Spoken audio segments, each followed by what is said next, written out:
Well, thank you very much. Hello, everybody. How are you? Hi, darling. Hi. How are you? Thank you very much, everybody. This is an honor. And, you know,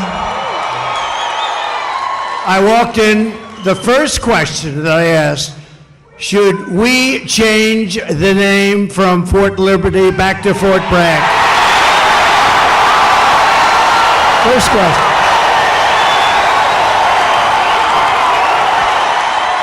Right? So here's what we do. We get elected. I'm doing it. And we're leading in all the polls. We should get elected, but remember this, they cheat like hell. We got too big to rig. We need too big to rig. So I just appreciate being here. You know, we did win 2 world wars from Fort Bragg, right? So this is no time, look at that big guy. This is no time to be changing names, but we're going to do that. We're going to do everything we can. We're going to get it back. We're going to bring our country back. We're going to bring our country back. Thank you, everybody. Let's have a little fun. Right? Okay? Good.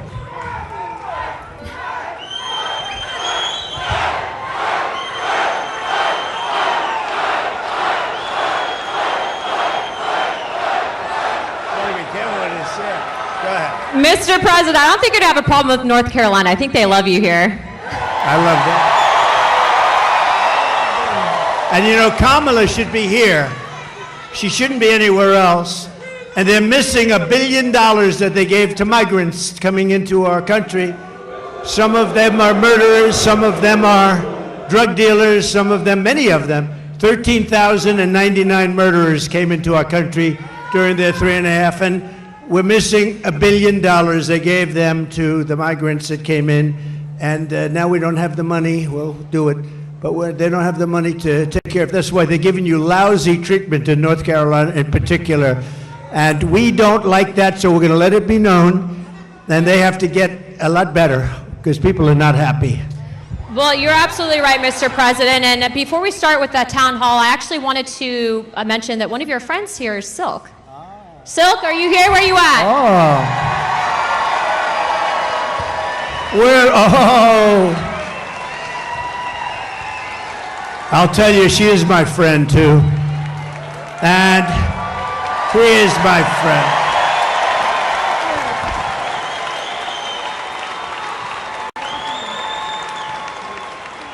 What is my friend? Oh, wow. Hey, North Carolina.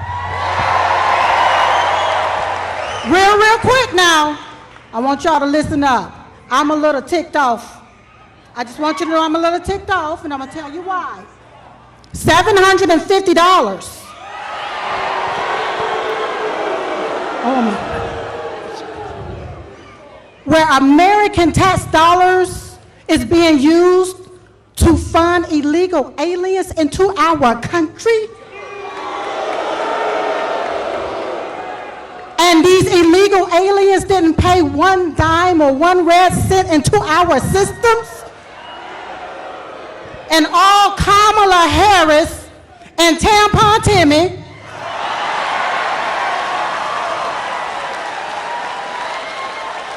want to give us $750? Listen, you all, we only have one choice. One choice. And that's President Donald J. Trump.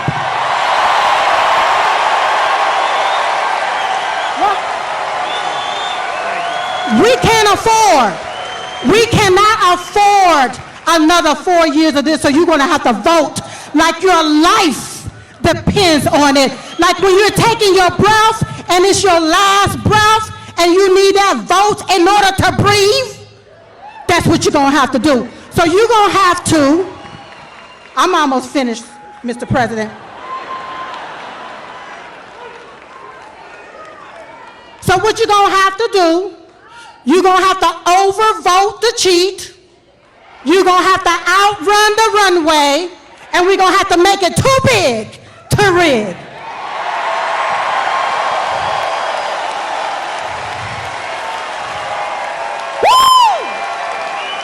Now I can feel diamond rising up in me. Because you have to vote right so you won't get left again. Vote red, R-E-D. Remove every Democrat.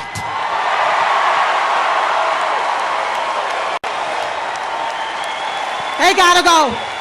They gotta go. Now, while the media continue to play the race card, we gonna continue to play the Trump card so we can win, win, and win. Thank you, everybody. Thank you. So, you know, it was 9 years ago, and my beautiful wife, our First Lady, we love our First Lady. Did you see her interview on Sean Hannity and with Ainsley in the morning? She did great, but 9 years ago, she came to me, she said, you know, there are two women, and they are really incredible. I said, who the hell are they? He said, you got to see this, you're not going to believe it. They had a thing, and we fell in love like almost immediately. Yes. And her sister was just unbelievable, too. Yes. And she passed away like a couple of years ago now. It's a long time ago, it seems. It goes fast, right? But what a great combination. We love you both. They were loyal to me from day one. When they heard stuff, they said, that's a lot of crap. Day one. They were with me from day one. Day one. And that Trump sign gets bigger and bigger. I said, that's so nice, I want to buy one for myself. But Don't you worry, Mr. President, I'm going to give you one. I don't worry, That's but right, you know baby. what? Yes. You know what? We appreciate your loyalty, your friendship. Thank you. And I saw Silk backstage. I said, I'm bringing you upstage. I'm going to bring you upstage. And we miss your great sister. Yes. And we love you. And thank you very Love much. you so Thank much you. more.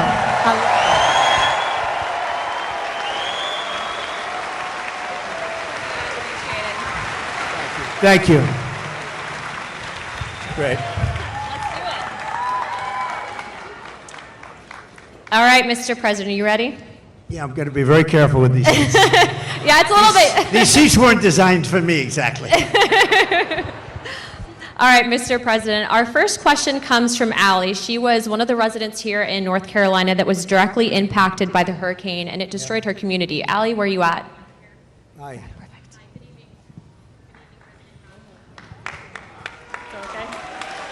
Good evening, President Trump. My name is Allie, and I'm from the foothills of North Carolina. Our entire community has been decimated. Thank you, President Trump, for visiting the disaster sites to bring attention and donating millions in relief. Thank you, Allie. This week, we have learned that not only did 13,000 murderers illegally cross our border, but FEMA is out of money because they have been providing $9,000 to every illegal. Enough is enough. We must put Americans first. How soon will you start deporting the murderers? So let me just tell you that you're right about that. It's 13,099 to be exact. And murderers, many of these people murdered more than one person. One did 7. These are not people we want in our country. So this was, I guess, released by somebody that loves us, maybe in Border Patrol. We don't know exactly where the numbers, but these are certified numbers. And you had 16,000 drug traffickers. You had numbers that nobody's ever seen, 645,000 criminals overall. They're in our country. Nobody has any idea. They're from places unknown. Nobody knows who they are, what they are, but we know that we have over 600,000 people released into our country, along with the ones that you were talking about, the 21,000. But of them, 13,000, more than 13,000 are murderers. And some were on schedule to die. They were scheduled for the death penalty. And we have them now nicely ensconced in our country. I'll tell you what, we have the worst president and the worst vice president in the history of America. They are horrible. They are horrible. That could happen, and just the concept of open borders doesn't make sense. You know, we built 500 miles of wall more, and we're going to add another 200, much more than I said I was going to do. And that's why we had the best numbers ever. Oh, the chart. So you know the chart? My favorite chart, Ali. My favorite piece of paper, my favorite chart, but we had a chart. Do you have something up here that could show? Oh, I love that. I love that chart. Oh, I love that chart. If I didn't look to the right, I wouldn't be going to Butler tomorrow. You know, we're going to Butler tomorrow. If I didn't look over, no, but that, if you look at the chart, at the arrow on the bottom, that shows the lowest number in the history of our country. That was the day I left office, and these clowns took over, and what they've done to our country, between that and so many other things, what they've done to our country. But, you know, I view inflation was the worst we've ever had, I think. They say, oh, it was only in 48 years. Somebody, one of the fake news back there, they corrected me one time. They said, no, 48 years, oh, okay. But it wasn't. I believe it was the worst that we've ever had. And that's been one of the big problems. But to me, and I know that you talk about the bad economy, you talk about all of the costs, and the costs are so bad. To me, the worst is the border, because it's like what they're doing is they're destroying our country. And it's not easy. We're going to get them out. We're going to have the largest deportation in history. I'm not proud to say that either, but it's a tough thing to do. And we're going to get, Anna, we're going to get the criminals out. We're going to start with the worst of them, and we're going to get them out. And you know who's going to help us? Local law enforcement. Local law enforcement. They're going to be great. They know their names. They know their serial numbers. We're going to get them out, and, you know, very simply, we have a little thing called MAGA. Everybody here knows MAGA. It's called Make America Great Again. That's what we're going to do. We're going to make America great again. Thank you, darling. Really good question. Thank you. You know, Mr. President, to your credit, too, I think that's largely why you've actually outpaced every other candidate for president with the support from the Hispanic American community, because it's not just a race thing. We all want border security. So thank you, Mr. President. It's an incredible community that I don't know, it's just a very energetic. You know that, right? It's energetic. And they're very entrepreneurial, and they love our country. And we've gotten record numbers with the Hispanic community. And I don't know, it just works. It just works, so I appreciate it very much. Thank you, darling, very much. Thank you, guys.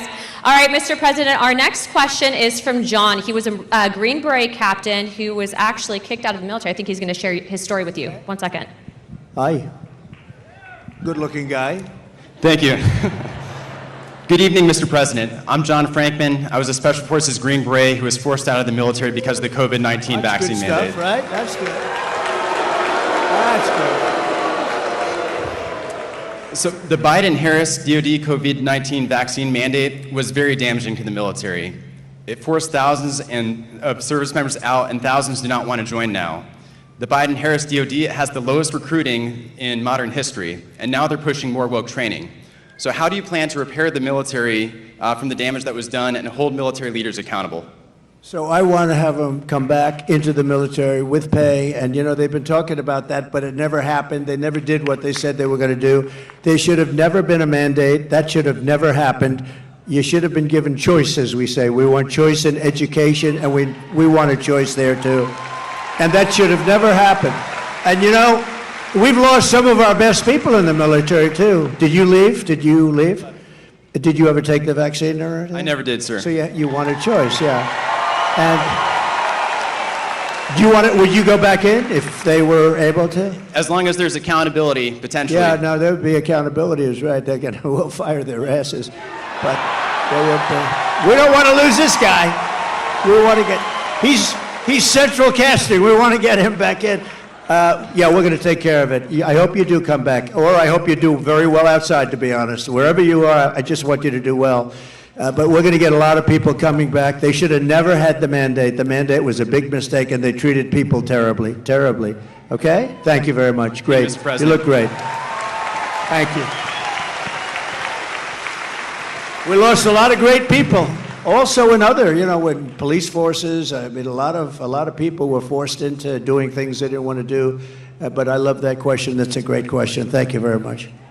I also, too, if I could, Mr. President, I don't think I've told you this story yet, but actually we had some of our friends that had been deployed, and one of our friends actually was shot pretty badly and ended up going to Walter Reed. And to put in perspective, There's a lot of politicians that will take photos with the military, but they don't care. But President Trump actually went privately, didn't ask for a photo opportunity, and he said thank you to our friend that had been shot in combat at Walter Reed. His heart's in it. He loves our community. And when I say that he has your back and he's going to make sure that they're accountable, he will. Thank you. Thank you very much. And I'll tell you, we have a great military, and we really do, but Walter Reed, you mentioned the name, and that hospital was unbelievable. The doctors are unbelievable. They had a lot of problems with getting there, getting to it, managerially getting in to see. But we had the best doctors. They could do things that nobody else could do, and they got to see some really badly hurt people.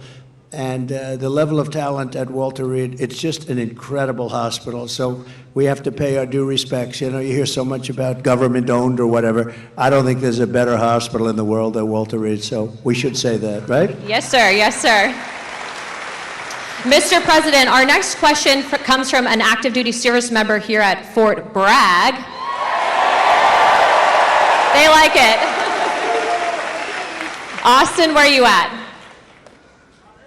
Oh, front row. That was good. Good evening, Donald Trump. Thank you. President, oh, never mind. I've never done this before. I'm an active duty soldier here at Fort Liberty, and I want to start off by saying I'm here in personal capacity. You meant Fort Bragg, right? Yes. Fort Bragg. It's all right, No. Are you not? You're not a soldier now? No, I am a soldier. I'm currently active you are. duty. Okay. Good. But on a... Oh, shit, that gives out. I'm here in my personal capacity, not speaking on behalf of the Army or DOD in any way. Right. This week we saw the missiles flying into Israel from Iran and how impressive the Iron Dome is in protecting Israel. What are your thoughts on the Iron Dome for America? I love it. I love it. How can you not? I love it. We're going to have it. One of the things I say, we're going to have an Iron Dome. Why shouldn't we have an Iron Dome? And you see how effective. So the other day, 287 big missiles, ballistic missiles, were shot into Israel. Every single one of them was taken down. Well, why shouldn't we have that? And it's all going to be made in the United States. It was our technology. It's all going to be made in the U.S., and a lot of it's going to be made in a place called North Carolina, if you don't mind, okay? And I think I just learned the secret. Look, we're going to win. I believe you got to get out there, you got to vote and all that. But I think I just learned the secret to winning absolutely and by massive margins. I'm going to promise to you, as I said at the beginning, that we're going to change the name back to Fort Bragg, because I think when that word gets out, I just see this great-looking soldier just accidentally said Fort Liberty, and he got almost booed the hell out of the place. That was not good. Anyway, I believe it's absolutely something that we want to have for safety. We're a target for a lot of different places. I listened to Biden yesterday. Since I went under the wing, I used to go under the wing of the aircraft. Nobody ever did that before. I did. All of a sudden, Biden started, but he only takes like a half a question. Usually can't answer it. But they asked him, "What do you think about Iran? Would you hit Iran?" And he goes, "As long as they don't hit the nuclear stuff." That's the thing you want to hit, right? I said, I think he's got that one wrong. Isn't that what you're supposed to hit? I mean, it's the biggest risk we have. Nuclear weapons, the power of nuclear weapons, the power of weaponry. I rebuilt the entire military, jets, everything. I built it, including nuclear, and I hated to build the nuclear, but I got to know firsthand the power of that stuff, and I'll tell you what, we have to be totally prepared. We have to be absolutely prepared. But when they asked him that question, the answer should have been, hit the nuclear first and worry about the rest later. And that's what they should. If they're going to do it, they're going to do it. But we'll find out whatever their plans are. But great question. Thank you very much. Thank you. Thank you, Austin. Mr. President, I don't think you get enough credit for what you did with the Abraham Accords. I mean, that really was historical. I agree. But realistically, because of the failed foreign policy out of this current administration, we are on the verge of World War III. When you get back in office, what are you going to do to change it? So a lot of things are happening very fast, and we could end up in World War III before we get there. The way it's going right now, look at Russia with Ukraine, that's a disaster. Look at the Middle East, it's exploding all over the place. And we have people that, look, we have a president that he spends most of his time on the beach sleeping. I never saw a guy could sleep in front of a camera. Does anybody think of it? I don't sleep that much. I toss and turn, I think. I'm always thinking. Do you ever do that? You're sweating and you're thinking and you're trying to figure out how to beat this one, that. Look, how to make our country great. But I toss and I turn. This guy just falls asleep on the beach like there's nothing to it. I wish I had that ability. That's one ability he has that I do not have. And I wouldn't mind having it. I could use a little extra sleep. But we are going to do things with our country. We just have to be respected again. Viktor Orban, he's, the fake news, a lot of fake news back there, by the way. But the fake news, they call him a strong man. He's the head of Hungary. And we have, and he's, very strong guy, very tough guy. But I mean, more than anything else, a very smart guy. And they said, why is the world blowing up? You have the Middle East is blowing up. You have Russia, Ukraine. That could lead to catastrophe. You talk about nuclear weapons. That could be a total catastrophe. Why is it? He said, if you put Trump back in the White House, it's all going to end. You're going to have peace. We had 4 years. We didn't have any wars. We didn't have any terrorism. We didn't have anything. And I won't tell you exactly what he said. Maybe I will.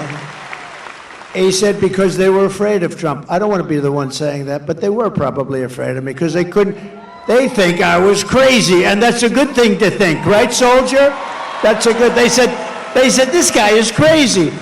But no, he said that you put Trump back in the White House, you're not going to have all of that stuff is going to heal. October 7th would have never happened. The attack on Israel would have never happened. Remember, Iran was broke. They weren't giving money to Hezbollah. They weren't giving money to anybody, any of these, they call them delegates of terror, a lot of different names, but it's always of terror. And there was no money for Hamas. And now you look, because you were such a big part of it, we had no attacks, we had no terrorism, we had no nothing. For 4 years and I wanted to talk about it during the 4 years, but that's never smart, right, Robert? That's never smart to do. So I didn't, but I talk about it a lot now. We had no attacks. We had none of this stuff going on. We defeated ISIS, by the way. We took ISIS. We defeated them in 4 weeks. It was supposed to take 5 years.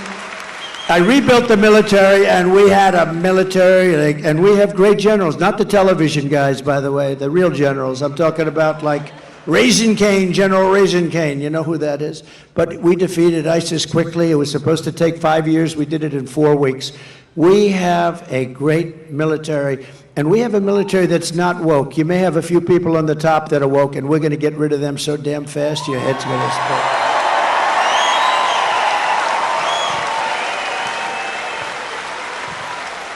Yeah, he's not kidding. I mean, we've traveled around the world just on CODELs, and every single world leader that we met with said that they needed you back because you'd be tough on China. They know that other people won't be tough on China, but you'll be tough on China. Well, even China likes us back. China wants to see a little stability too, but I charged China hundreds of billions of dollars in taxes and tariffs, and they paid it. And frankly, we had a good relationship with President Xi, but they paid hundreds of billions of dollars. No other president got them to pay 10 cents. Not literally, not 10 cents. Got hundreds of billions of dollars. And you know what? More importantly, they respected your country. They don't respect us anymore. They respected your country, and they'll respect us again. Amen, sir. Peace through strength. Our next question is from Sarah. Sarah is a VA advocate. Sarah, where are you at? Oh, perfect. Hi, Sarah. Again, we're working now. As you know, you talked about Walter Reed, sir, and I'll just say my husband is one of the most catastrophically wounded surviving service members, and you visited with him there many times. Wow. And this past July, you saw him in Charlotte. Yes, sir. Is he here? No? Not tonight, but you just saw him this summer, so he was so happy to see you this summer. Great. Yes, sir. Yes, sir. But I want to talk about all the advancements you made for community care, and you empowered veterans to choose their own providers. And Secretary Wilkie. And I was so proud to stand with you many times in the White House as you signed historic legislation and executive orders to take care of our military and veteran families. We've watched that community care access, where a veteran can choose his or her own provider. We've watched that be actively limited and actively. How are you going to bring that back as a day one priority and give veterans the choice for the best medical care back again? It's such a great question, and thank you. And what a good wife that is, and I'll bet your husband's great. You love your husband, right? You know, the people like you, what is your first name? Sarah. People like Sarah are so important to our country because they take care of people that are great heroes, real heroes, and they take care. And if they didn't take care, or the hospitals would be unable to do it. They just would be there. Right now, I mean, with all of the migrants have taken over our hospitals. They've taken over our schools. We don't have anything, but people like Sarah, the job they do is incredible, and they do it out of pure love. They don't do it for any other reason. They do it out of pure love. And we have to help them. We have to help them because the medical costs would be unaffordable by our nation. It would be totally unaffordable. And it was better before, and I heard it sliding. I spoke with Robert before, and who did, by the way, an incredible job. You did an incredible job. Stand up, please. And Sarah, thank you, Robert. You know, we had a 92% approval rating at the VA, 92%. Now it's down into the 40s. We had a thing called choice, where if you had to wait too long for a doctor, you know the story. If you had to wait too long, guys were waiting 4, 5, 6 months. They go in with a minor problem. They end up being terminally ill because they didn't take care of it. It could have been taken care of with a shot, with a pill, with a minor operation. They end up dying. And we changed it, and we had choice. We also had accountability, remember? Accountability. So on choice, they tried to get it for 52 years, accountability for 58 years. Accountability, you couldn't fire anybody in the VA. And I said, that's no good, because you had sadists in the VA, you had bad people we had some bad people. And we fired about 9,000 people, and we replaced them with 9,000 good, loving people that love our heroes, right? That love our patriotic heroes.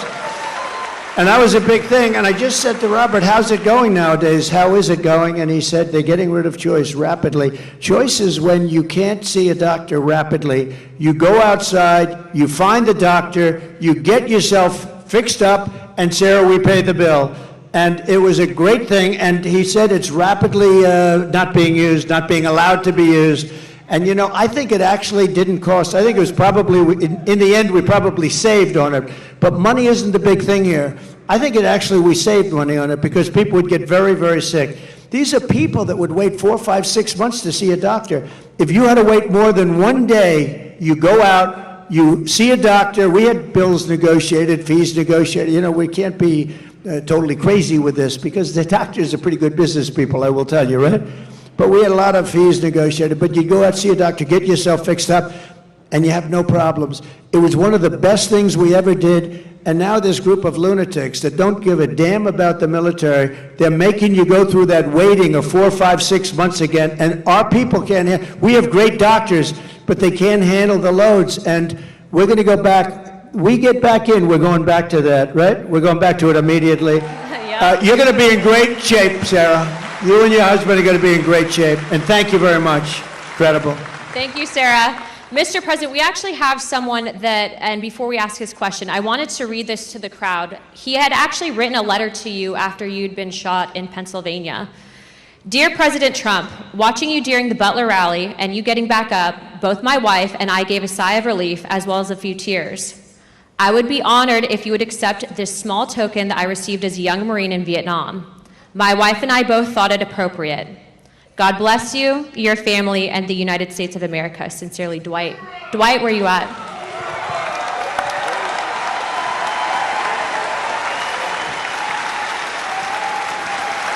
Thank you.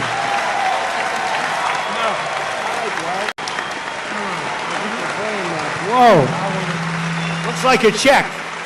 It's a check. It's cash. For those of you who may not know, Dwight had given President Trump his Purple Heart. That's right. That's right. I couldn't think anybody more deserving Thank you. of a Purple Heart. Thank you very much. You took it, you laid down there, you got back up, and the first words out of your mouth was fight, fight, fight. You didn't even have anything to shoot back at. You got guts. Yeah, hold that up right there. He doesn't do this, but he's better than anybody as far as I'm. No, I'm hardly better than you on this thing. You're great at this, and I wanted to thank you. I know that most of you all watched the president on that day and were very fearful that something terrible happened when he went down on the ground. But it was such a relief. Our hearts were so filled with joy because we saw what happened, and it was a minor wound, but it was close to being a terrible. You know, We were really. I said, how does it, why was there so much blood to the doctor? Just bleeding like crazy. This is a little fact, some of you might have heard this, but you get hit in the ear, and it bleeds more than any other part of the body. So I didn't mind being hit that way. I don't want to be hit that way. This way. This way. If I didn't make the turn, I would have been hit the other way. That's no good. That would not have been too good. But it is true, and I got very lucky, and maybe it wasn't so much luck. Maybe there's something else, right? Maybe there's something else up there, but that's great. Thank you. You also took the time out to write me a beautiful letter and gave me a challenge coin. I never expected that from the President of the United States. Well, Thank you this very much. was a great honor, and I remember it very well when you gave it. Yes, I will. Really nice. Thank you. I served as a Marine in Vietnam, proudly served as a Marine in Vietnam. And thank you very much. There were quite a few that did. And when I came back from the service and stuff like that, we didn't get quite the greatest greeting, but No, you didn't. a lot of the veterans nowadays are homeless. There's 7% were homeless before Biden and Harris took over. Now there's 14%. I would like to know what you're going to do to prevent this from getting any larger, and also kicking these illegal aliens out of the freaking hotels and providing them with money before we do it to our homeless vets. So interesting. So one of the things that most angers me about this is the 21 million people plus. You know, they say it's 10, it's 12, whether it is or not, it's much more than that. It's 21 million, and it's probably with the gotaways and everything a lot more than that. But one of the things that most angers me is that you have veterans on the streets in front of a hotel, and you have illegal immigrants. Some of them are serious killers and drug dealers and all the people that we talked about before, and terrorists. And those people being walked into a hotel, and they're staying in a hotel, and they walk by veterans who are sleeping on the street. And it could be cold, it could be hot, and it bothers me. If we stop, if we close our walls, we're going to be able to handle it. They are spending so much money on taking care of the illegal migrants, now we call them. We used to call them illegal aliens. I call them whatever the hell I want to call them. So do you. But they're not supposed to be here. And we're going to close the wall. First day, we're going to do a couple of things. First day, we're going to drill, baby, drill, and we're going to close the wall. We're going to close it up. And we're going to have to take people out. We cannot have killers. Do we agree? Does anybody want to leave the murderers, the drug dealers in our country? Do you know one of the little facts that's very sad but makes sense? That all these things I predicted 3-4 years ago, I was saying this is going to happen, now it's happening. The migrant crime, it's a massive crime. But all of this that's happened, everybody, it's common sense that it was going to happen. And we're going to have to get them out because we have no choice. It's not sustainable by any country. We have done things that are so stupid. Like, as an example, I consider it to be less important, but it's very important still because it's a way of life. Men playing in women's sports, okay? Who wants that? And who wants open borders? Because open borders is so, you say, how does a thing like that happen? All of these policies we're going to be changing, and we have now somebody running as a radical left person, more left by far than Pocahontas. More, you know who that is? More left by far than crazy Bernie Sanders. She's more left, and we can't have it. So we're going to take care of your people and your friends. You got a lot of friends out there that don't have a place. And we're going to do it, and we're going to do it faster. We're going to put money to it. First of all, we're standing on the greatest power. It's called liquid gold. We have more than any other country. We don't use it. We get oil and gas now from Venezuela. Do you believe it? We're going to take our own, and we're going to make a lot of money. So we're going to make a lot of money. We're going to take care of our veterans properly. We're not going to have that happen anymore, okay? Thank you, Dwight. Thank you. Beautiful guy. Beautiful guy. I think I'm going to stand. This chair is the most uncomfortable chair I've ever. First of all, it spins. And the one thing I don't want is to fall on my ass, because that's going to be, that will be the only story. They'll say, sir, you did great. Too bad you fell. That would be the only story. So I'm not sitting in that sucker. I think it's a booby trap. That was put there by Kamala.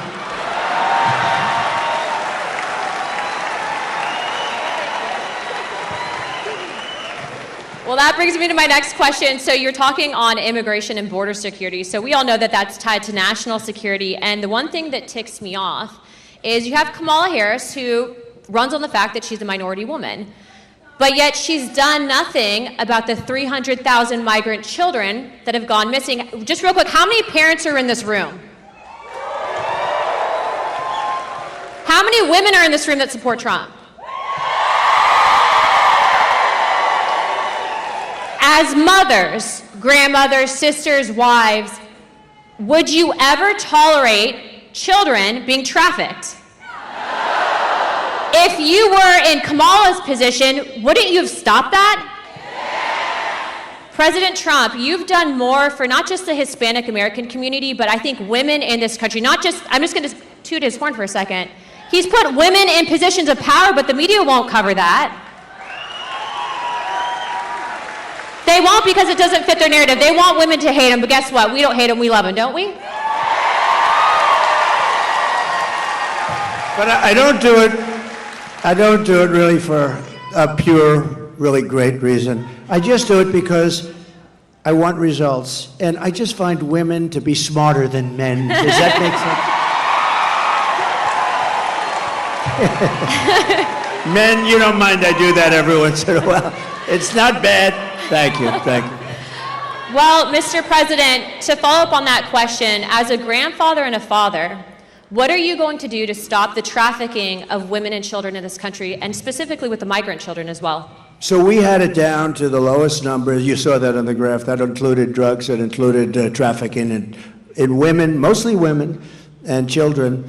But you mentioned a number, it's, to be exact, 325,000. Now think of that. You could fill up the biggest stadiums many times with this.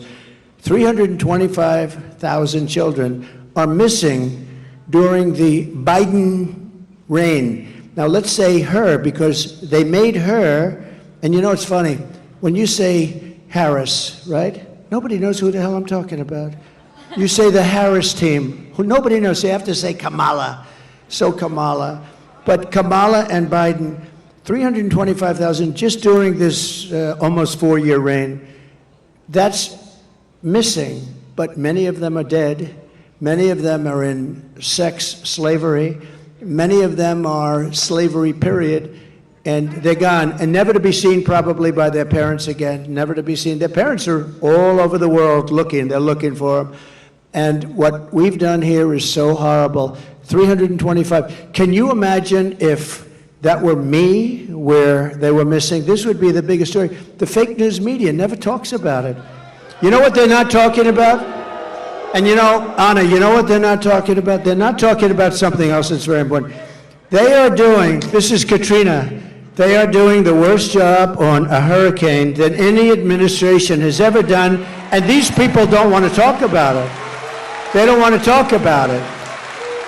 People are saying it's the worst job, and you people know it. A lot of you people know it because you're here, but they've done the worst job. Kamala has done the worst job, and it's really like her because she was put in charge. Now she said, I wasn't the border czar. They shouldn't call. Well, she was always the border czar. She never went to the border until a little while ago. And then she made a speech like, I'm going to start getting very tough. Why didn't she do it 4 years ago? You know, you could always say, why didn't, and all she had to do is leave our policies. We had Brandon Judd, we had Tom Homan, you know Tom Homan, I see him a lot, he's great, like Central Casting, he was great. All these people are great.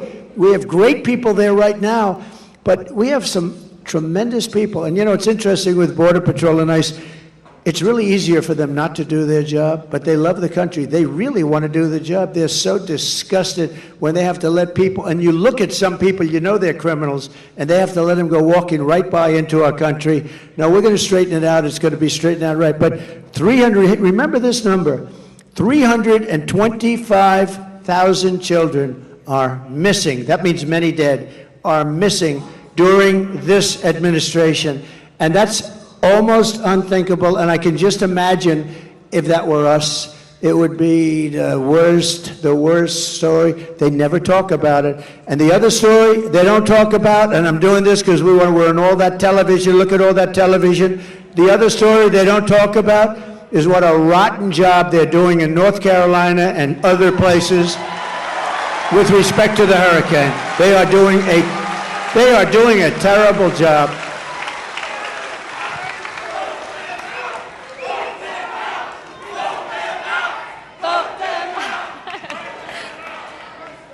Mr. President, to follow up on that, because the media is here, I do believe that they've intentionally, and this is my opinion, not helped out those residents because it's red communities that are impacted. Let's call a spade a spade. Do your job and do better. Anna, one thing, so Elon Musk, we all love Elon, you know, Elon. We have to take care of our brilliant people. We don't have too many of them, right? There aren't too many brilliant people. But I got a call, an emergency call 2 days ago to speak to Elon, and he endorsed me very strongly. He endorses me almost every day. He wants us to win so badly. But Elon is a brilliant guy between the Tesla and this, that, the rockets, but he also does something called, you know, the link, Starlinks. So he has Starlinks. Now, I'm not too familiar with it. All I know is it's really supposed to be great. So they call because in North Carolina and parts of and a little bit Georgia, but in parts of North Carolina, every line is down. There was no calls, no anything. Nobody could get through to anybody. And I got a call from a big person in North Carolina. Could you possibly call Elon Musk because we need help with Starlinks? Could we get Starlinks, you know, really? And I did, and he was great. And, you know, he did something that was, he had it ordered. I got a call during my phone call. They called me up, the people from North Carolina, and they said, thank you very much for helping us with Mr. Musk. I was talking to him. He wasn't off the phone. I said, do you have some kind of a thing that we're talking and you're ordering people? This was the craziest thing. No, this is, he's like, I'm talking to him. So, Elon, thank you very much. I appreciate it. I'll see you. He's going to Butler tomorrow, you know? Elon is going to Butler. But I asked him about Starlinks. Would you be able to get a certain section of Georgia? They're going to fly them in with helicopters and everything else. Would you be able? And as I'm talking to him, they're calling me on the other line, thanking me for getting it. So I got to ask him what the hell that was all about, right? He's probably got some little contraption that he's going like this as he's talking to him. He's incredible, that guy, I'll tell you. But he got a tremendous for Georgia and for North Carolina, the Starlinks. They got here's the one thing they have to do. They have to distribute it. They have to get it out there. He got it here, but they have to get it out there. They're not getting it out. That's FEMA. They've got to get it out. So important. But he's really done a great job, so we appreciate it. Thank you, Mr. President. Thank you for all you're doing continuously. Our next question is from Pete, who is a Marine Corps veteran, and his question is going to be covering the withdrawal of Afghanistan. Pete?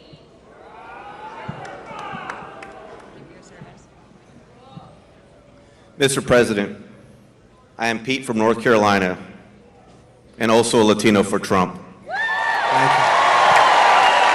I knew I liked him. And I proudly served in the United States Marine Corps, first as enlisted, That's great. Thank then you. as an officer. Despite what the Vice President says, we sadly lost 13 under her watch.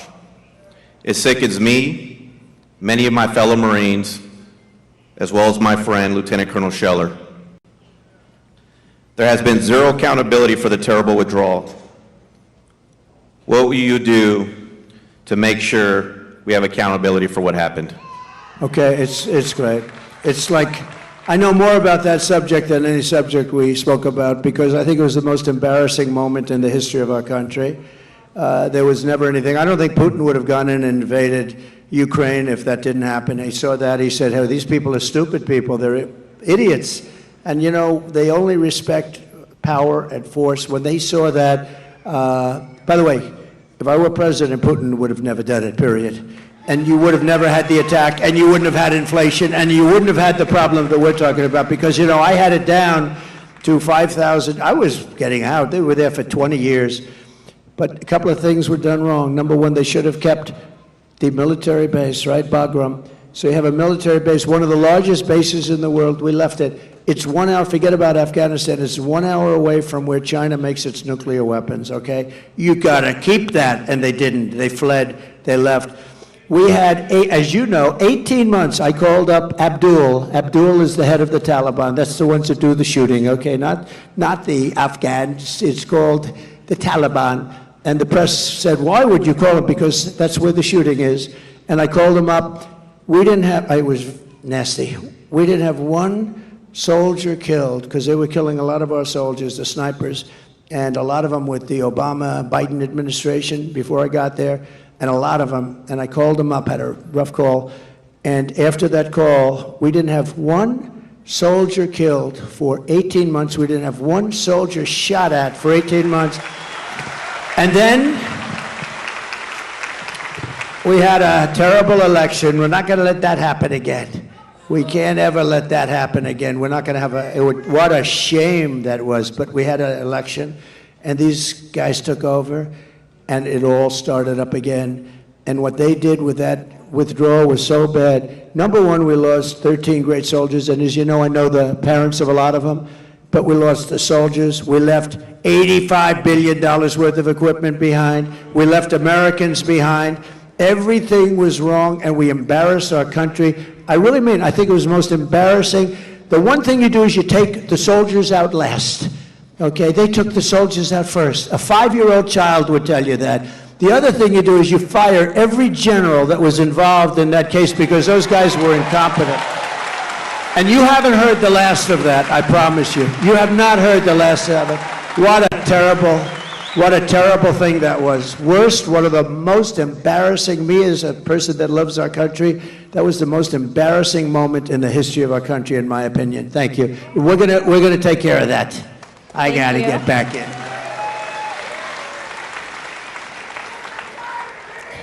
Mr. President is such a good title for him, isn't it? You do know she's a congresswoman, right? And a highly respected one. She's actually a killer with her husband and the most beautiful baby you've ever seen backstage. But she's a congresswoman from Florida, and I have to say she's a highly respected person. Thank you, Mr. President. Thank you.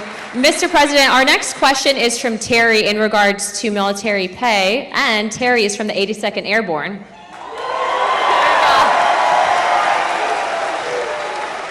Mr. President, thank you for being here. My name is Terry.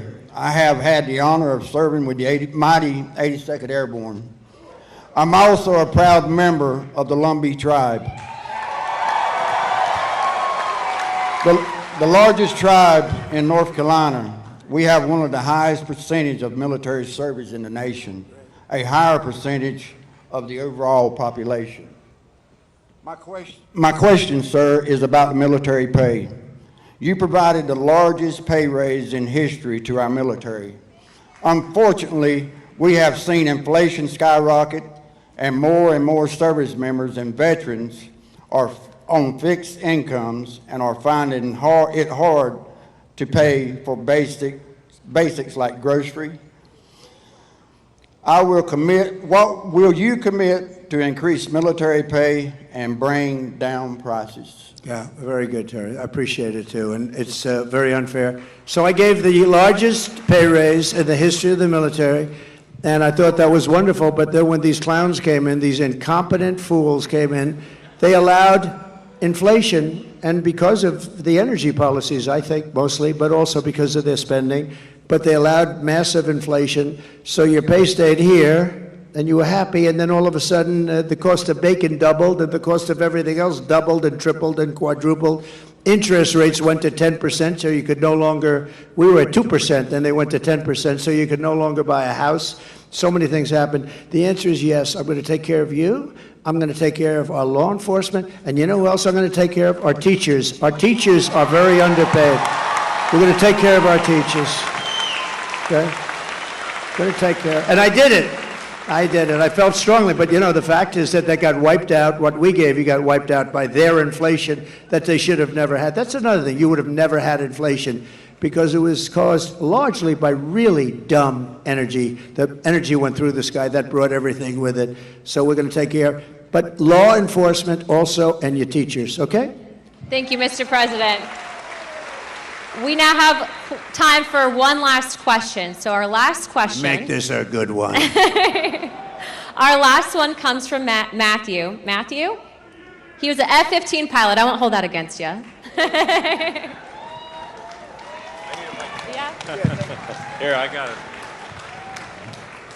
Mr. President, first off, I want to speak on behalf of everyone here and say thank you for taking time tonight to speak with our troops. Thank you.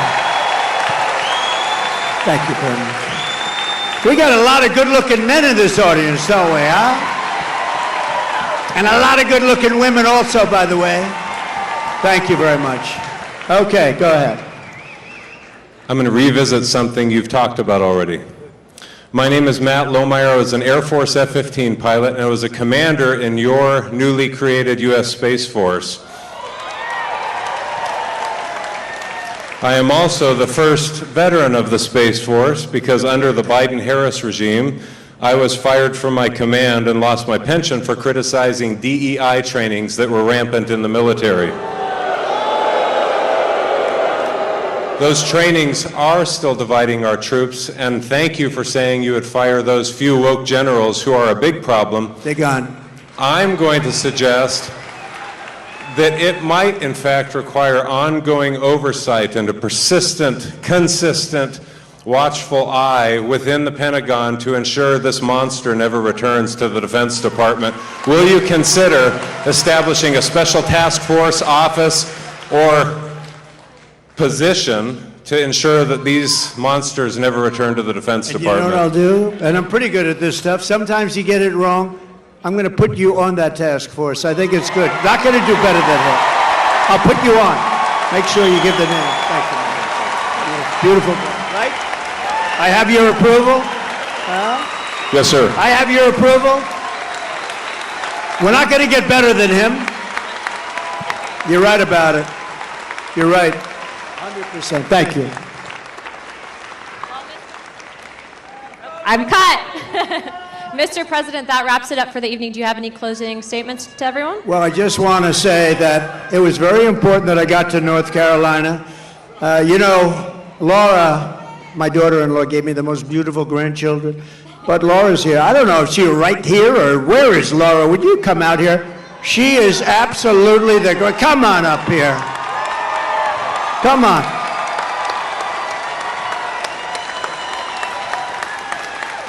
She comes from right around here, and she loves this state. And you better be careful because I'm going to blame her if anything happens in this state. That's true. I said, I'm going to but blame we're going to win North Carolina, are we not?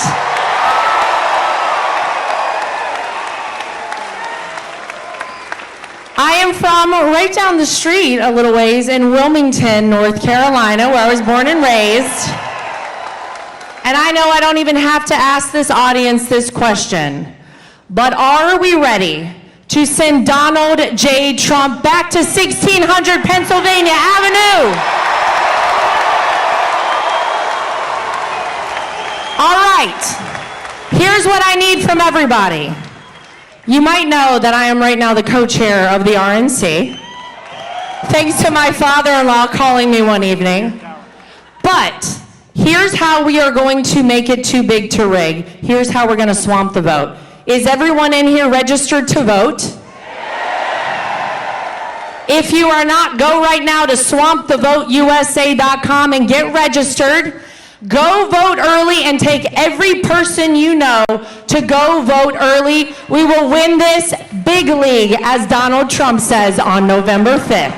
All right, ladies and gentlemen, thank you guys. I love you, North Carolina. Thank you. I have to thank you because you gave me really a great daughter-in-law. She's really special. And she's, along with Michael, who's here, Michael Whatley, they're essentially the co-chairman of the Republican Party. This is a very upwardly mobile person. She's doing good. But you know the truth? She's so good. I'm very conscious of, like, nepotism. But when I did with her, I recommended, all I did was recommend, and everybody couldn't believe she was even doing it. She is really a person that's incredible. She's respected by everybody. They love her. She comes from here, and there's no place she likes better than North Carolina. So get out there and vote in honor of this wonderful person. This wonderful person. Where's Michael? Will you get up here, Michael, please? Don't worry about the time. The networks will stay with us, right? Michael, would you say a few words? So Michael Whatley, I mean, I guess I like North Carolina because he was the head of the Republican Party. We won the state twice, and last time when all of a sudden around 3:02 in the morning we started to fall off on a lot of things, it was ridiculous. But with this state, there was no fall off. He had 602 lawyers working for him. And I said, who the hell is the guy that did such a good job in North Carolina? Because we were leading in Pennsylvania, we were leading all the way along, and these people will do it. They have no shame. And he did the job, and I said, I want to get him. And he's chairman of essentially the Republican Party. And I just want to say you're doing a great job. But I don't want to say it too early. Let's wait till November 6th. I want to wait till the morning after, right? Then I feel confident that we'll say it. But so Michael is from North Carolina. He was the head of your party, and he did a great job, and he went to the top. And please say a few words, Michael. So to win North Carolina, we are going to get out the vote. We are going to protect the ballot. We are going to expand our majority in the House. We are going to flip the Senate, and we are going to send Donald J. Trump back to the White House as the 47th President of the United States. Thank you, Michael. Thank you, sir. Thank you, everybody. Thank you. Thank you, everybody from Fort Bragg. Thank you.